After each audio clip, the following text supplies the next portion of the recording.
Hey guys, my name is Logan and I run an online Pokemon card business, Zippy's Card Corner.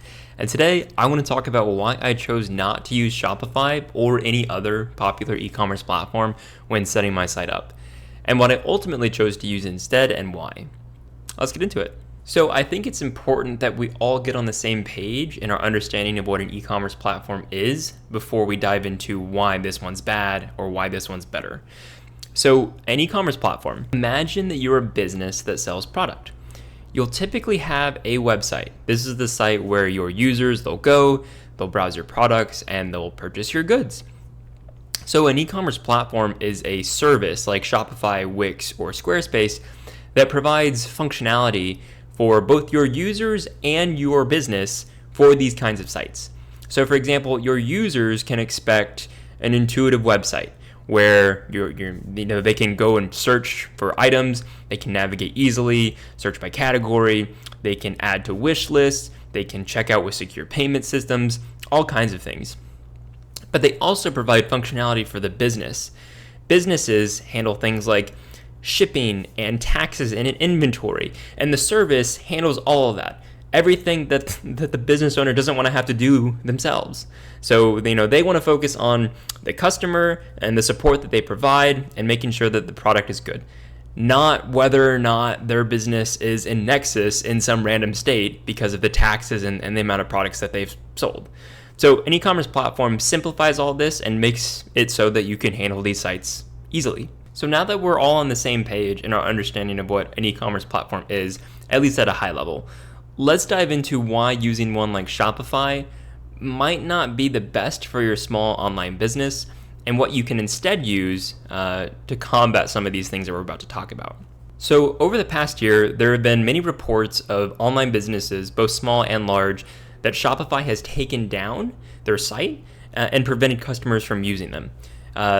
They claimed that these sites were selling trademark merchandise, so Pokemon, Yu-Gi-Oh!, Dragon Ball Z, whatever, trademark merchandise. And they required these businesses to submit receipts from distributors in order to prove that the products that were being sold were legitimate. Two things here. Number one, it's incredibly inconvenient for both small and large businesses to have to go dark, meaning that customers are prevented from using the site and purchasing goods. And number two, not every online business has access to a distributor. In fact, you typically need a pretty proven track record of selling a large amount of product just to even be considered by them. So if you are one of these businesses that don't have access to a distributor and your site gets taken down, you're kind of out of luck. This has ultimately left many stores just in the dark, stranded, not able to sell products to their customers. The reasoning behind this, at least from Shopify's perspective, is just to save themselves in the event that you have an online business that's selling illegitimate product. So let's say you have a business that's selling that illegitimate product and Pokemon, for example, goes after them. Well, Shopify is nervous that if they go after that business, they might also go after Shopify for providing that platform and that ability for this illegitimate business to sell their illegitimate products. It kind of goes with that saying, one bad apple spoils the bunch. So there were reports of some businesses being able to get around this issue. They reported that they were able to submit receipts from non-distributors to support, basically overwhelming them and eventually them giving up and be like, fine, here's your site back. Now this is good. I'm glad that this has happened, but it doesn't give you confidence as a business owner that your business is going to be safe, either for this reason or another reason they take your business down. It's not very consistent. And so I would rather not put the time and effort into setting this business up, getting customers to it, getting them used to this site, only for it to get taken down, them not being able to purchase products, and the business having to scramble to set something else up. And you might argue, oh, well, why don't you just use eBay or TCG Player or some other third-party platform to sell your product? And that's true, you can do that.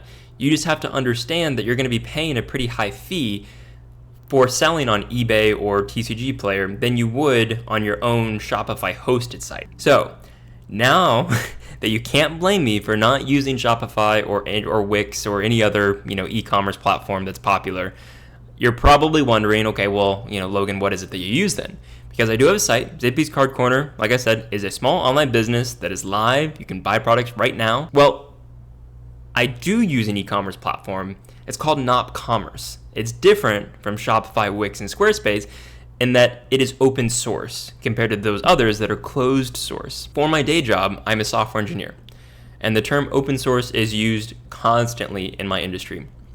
This program is open source, or, oh, this application is open source. Open source just means software or code that is generally available to view and use by the public. So you'll typically get an individual or a group that uses a product and pays for it over a period of time, and then they get tired of paying for it, or they think they can do it better, and so they'll go off, they'll make this own product, but they'll make it open source, and so other people can both maintain it, meaning that the code is, quote unquote, more secure, more eyes on it, but also free to the public. An example of this might be, instead of using and paying for Adobe Photoshop to edit your photos, you might use GIMP, which is a different and yet similarly powerful photo editing software that's free and open source.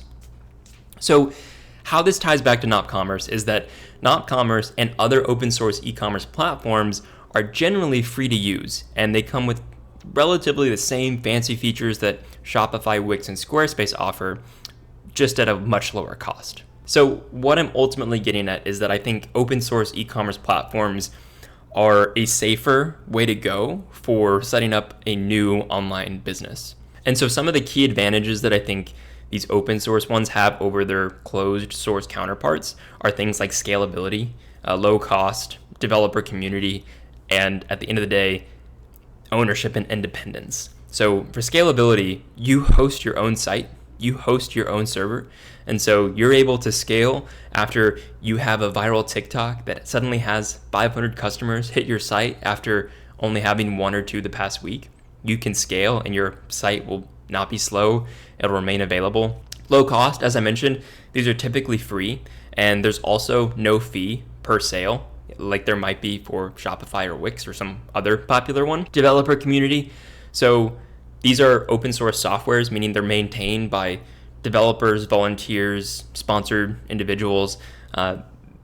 They are readily available and eager to help and answer questions whenever, all across the world. And then ownership and independence, like I mentioned before, you host your own server, you have complete control over your site. There's no random updates that might take your site down. There's no weird bugs that pop up, willy-nilly. You host the code, so there's peace of mind that if you don't make any change, your site's not going to run into any bugs. And so those are some general advantages. I think it's important to go over, the single biggest advantage and just setup complexity.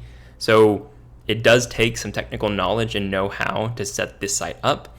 But I will say that if you're willing to go through and grind to do that, I think you'll be better off in the long run as a business owner, because you will know exactly everything there is to know about your site simply because you have to. I know Zippy's Card Corner, everything works as expected because I set it up. At the end of the day, it just gives me peace of mind that everything is working as expected. And so while my site might not be the prettiest or the fanciest, I know that it's easy to use, it's intuitive, it's simple, and it works.